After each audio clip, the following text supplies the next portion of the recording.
आणि बातमीपत्रात आता पाहणार आहोत विविध क्षेत्रातील टॉप 9 घडामोडी। सुरुवातीला विधानसभेचा रणसंग्राम। शरद पवारांच्या पत्रामुळे 2019 मध्ये राष्ट्रपती राजवट लागू झाली। देवेंद्र फडणवीसांचे एका वृत्तपत्राला दिलेल्या मुलाखतीत वक्तव्य, हे सर्व शरद पवार यांच्या सूचनेनुसार ठरलं होतं, फडणवीसांचा दावा। 2.5 वर्षांपासून फडणवीसांना खोटं बोलण्याचा रोग लागला, त्यामुळेच महाराष्ट्राचं नुकसान। संजय राऊतांचा फडणवीसांवर हल्लाबोल। 2019 मध्ये भाजपसोबत जाण्यासाठी जयंत पाटील, राजेश टोपे यांच्यासह इतर आमदारांनी सह्या केल्या होत्या। नाशिकमधील सभेत अजित पवार यांचं वक्तव्य,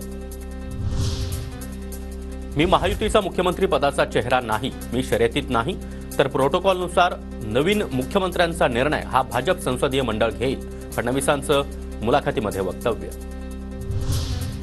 अमित ठाकरेंना आता पाठिंबा देणं शक्य नाही, सुरुवातीला अमित ठाकरेंना पाठिंबा देण्यास वाव होता, वृत्तपत्राला दिलेल्या मुलाखतीत देवेंद्र फडणवीस यांचं वक्तव्य।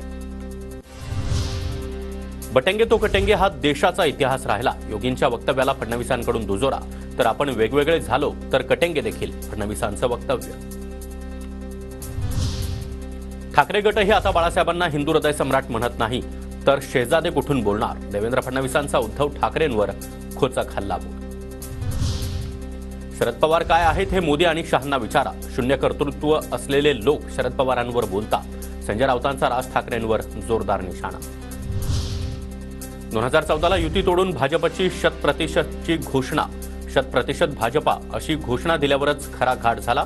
ठाकरे गटाचे खासदार अरविंद सावंत यांची भाजपवर टीका।